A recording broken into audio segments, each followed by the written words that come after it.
Pay attention, son. This is for your own good.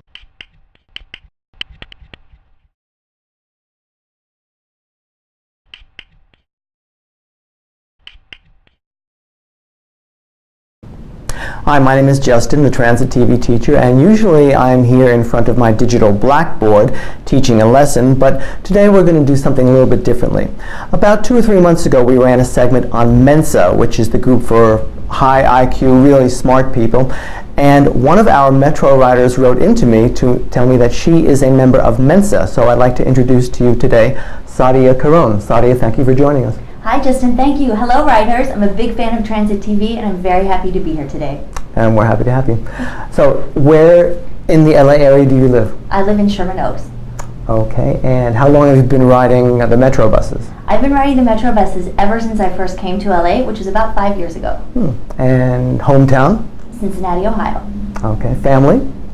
I have a mother, a father, obviously, 2 sisters and 3 stepbrothers. And are they as smart as you? Are they Mensa material like you? Well, I can't talk about the stepbrothers. I don't know them very well. But I do believe that intelligence is hereditary often. My father is super brilliant.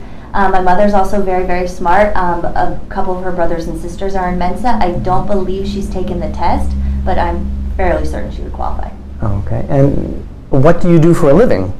I do several things for a living. I'm one of those hyphenates. One of those slash.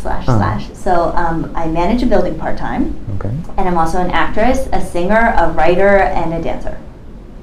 I'm surprised you have time to be in Mensa. So tell us a little bit more about Mensa. What exactly is it? What do they do? What type of organization is this? Well, it's a nonprofit organization, and the reason I wrote into you was that I was so impressed with the piece that you did. The goals of Mensa are very lofty and very beautiful. They want to identify and foster intelligence. They want to help fund research into the areas of high intelligence, and they want to provide social, experiences or social events for their members. But being a social organization, it's not a 40-hour-a-week job for me. My building manager job is part-time, which gives me plenty of time to audition and read books and see movies and write music and things like that. My participation in Mensa primarily is just your average member. I'm not on the board, I don't have to go to any special meetings, I attend some of the events, and I'm actually much more active in Mensa Brazil. I lived in Brazil for 2 years and have a lot of friends down there. Are you a charter member down in Brazil or up here in Los Angeles? It's a little confusing. Mensa started off in the UK. I believe it was either World War I or World War II, and they needed to identify the smart soldiers to see who could fly the airplanes for the war. So Mensa International is headquartered in the UK. Mensa US does have a program where you can become a life member. You pay them a whole bunch of money and you're a member forever. But Brazil does not have that yet. They're considered an emerging Mensa, which means they're a newer Mensa organization and they're still sort of growing. Now, as for your own personal experiences with Mensa and being smart, have you always known from the time you were little that you were smart? Well, Justin, I think most people think that they're normal. My mom was a school teacher, and she tells a story that when I was a little girl, around 2 years old, I would flip through the newspaper, back when we had paper newspapers, and I would recognize stores that we would go to. And I would point at the ad, and I'd jump up and down. And so my mom figured out that I could actually read, because there was the same logo that I would see when we went to the store. 2 years old? 2. But everyone thinks that they're normal. So I was reading by 2.5. Definitely I was reading. That seems normal to me. My sisters could read early. So again, everyone's point of reference is themselves. So I wouldn't say that I think I'm super smart. I think I'm normal because that's all I know. I think I was in double digits by the time I learned to read, but be that as it may. Were you the kid in school who always blew the curve for everyone else? Because I didn't like that kid when I was in school. Well, I like learning. Again, my mother was a teacher, so it was very much encouraged. I was one of the front row, always wanted to get 100, wanted to understand everything, was reading ahead in the books, was looking into other books, doing extra research. Yeah, I was that kid. Sorry. What's the square root of pi? Well, pi, as you know, is an irrational number. That means that it goes on and on and on without end. So the exact square root would be difficult to calculate, but it's around 1.7. Okay. Tell me more about Mensa and actually what they do. Do they lend their intelligence to the world in any sort of meaningful way, or that meaningful way that would satisfy you? Well, I'm definitely not qualified to be the sole judge of whether Mensa is fulfilling its destiny or not. One of the reasons I wrote to you was I wanted to sort of give you an insider's perspective on Mensa and tell you what some of the members within Mensa have criticized it for. Now, some people say if you could collect all the smartest people in the world together and get them in a room or in a Skype chat, we should be able to solve everything. But that's not really Mensa's goal. Again, the goal is to identify intelligence, which they do through their qualifying exam, to foster intelligence, which is a bit nebulous. They do provide scholarships. They do some academic research into high intelligence and sort of things of that nature. And they do provide social experiences for their members. We have meetings. Here in LA, there's a group that goes out to dinner once a month to a different themed restaurant. I think now they're doing a lunch. In New York, there's all kinds of different interest groups for opera lovers or Dungeons and Dragons or basically anything that you can think of. I tend to be one of the rebels. I'm like, shouldn't we be doing more to feed the hungry, teach the illiterate, make the world a better place? Within the organization of Mensa itself, though, I am a perhaps loud but definite minority. Now, I believe there's a test in order to get into Mensa, or you submit your SAT scores, whatever it is. How did you do so well on the Mensa entrance test, whereas someone like me did average? Well, Justin, part of it's luck of the draw. Okay, first things first. If you took the test again, you might do better. If I took the test on a different day, maybe I wouldn't have done so well.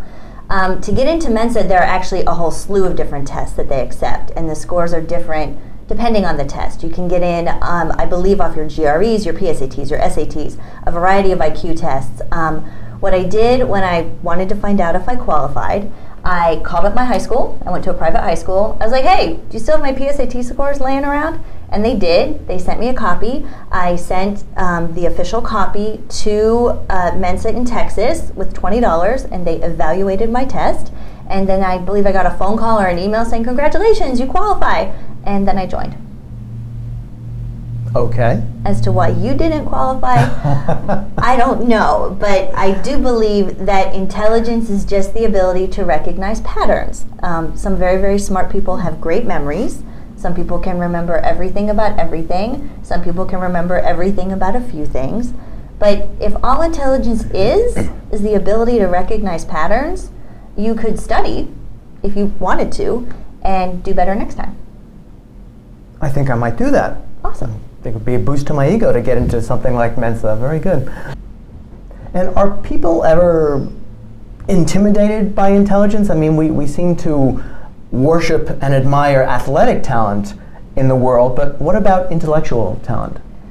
This is something that comes up in Mensa a lot, and the way I like to explain it is, what if, for example, you come from a family that's known for having a ton of money?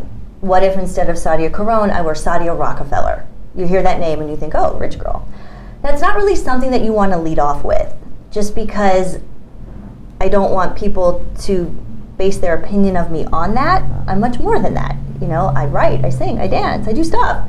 But definitely, sometimes when people find out that I'm super smart, they get very intimidated, or they get very defensive, or they think I'm egotistical. And what has come up before is the comparisons. If I could run a mile in 2.5 minutes, I would be adored. I would win the Olympics, my country would love me, I would be set and be a hero. But when I can read when I'm 2, and when I wake up in the morning, I'm like, what can I do to learn something today? I got interested in electricity, so I Googled electricity, and there's the volts and the amps and the this and the that. Why does that make people upset? I don't know. If people want to watch TV all day and not learn anything, that's a choice that they make. The choice that I make is I want to see every old movie that I've ever heard from, so I can grow as an actress. I want to read great literature from around the world, so I can grow as a writer. These are things that just make sense to me. Some people don't like that, and that's okay, but I don't want to ever make anyone uncomfortable. And very quickly, any humorous, funny stories, anecdotes regarding Mensa? My goodness, well, so much of humor is contextual, so it's a little bit hard to tell a funny story when you weren't there and you don't know any of the people. But when I try to explain what Mensa is, it's a random selection of people who do really well on standardized tests. That's another way to look at it. And when you get a bunch of people who have nothing in common other than the fact that they test well, it can be a little bit like a bag of cats with a dog inside. That's an expression that I've borrowed from Brazil. We can't even agree on our goals. You know, I'm the one, let's save the world, let's battle crime, and let's, more funding for education, and let's teach people stuff. And other people are like, no, I just kind of want to have a party on the 4th of July. So, yeah, a funny story. I'll bring you to a Mensa meeting. How's that? And then you can tell me the funny story. Well, if it's like dogs and a cat in a bag, I think I might pass on the Mensa meeting. Some things have to be seen to be believed. There are wonderful people that are in Mensa. It's actually not the only high IQ society out there. Mensa is the top 2% of intelligence. There's actually another one called the 999. You have to be in the 99.9% of intelligence. So even getting into Mensa, like there's a whole nother level beyond that. And I'm sure there's one beyond that. I think that would be really intimidating for me here. Interesting. Now, one other question. What year did Shakespeare die? 1616. Okay. That is my Mensa follow-up interview. I'm the Transit TV teacher, Justin Vyor. My guest has been Sadia Carone. If I was intimidating, please forgive me, Justin. It was not my intent. We'll talk about that later. All right. Thank you. Thank you.